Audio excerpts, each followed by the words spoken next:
Hello everyone and welcome back to the channel. For today's video, I am going to teach you on how you can apply for Amazon warehouse jobs in the UK.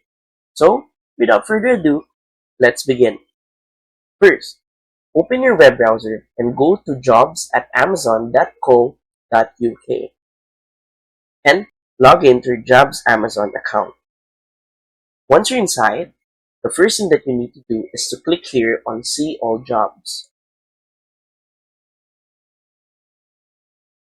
From here, Amazon Jobs will list all the possible jobs available for you to start with.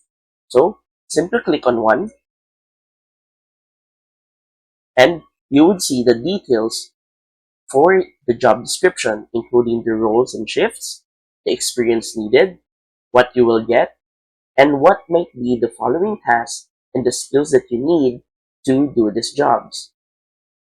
And once you had an interest right here, simply click on Apply. After that, Amazon will want you to log in with your email or mobile number. Please keep in mind that this account is different from the one that you use to shop on Amazon. So, once you log in or sign up, complete the details, send in your resume, and you're good to go, and we'll just need to wait for the job confirmation. And that's it. So, if you find this video helpful, please don't forget to click like, share, and subscribe to the channel for more helpful video tutorials. See you in the next video. Bye!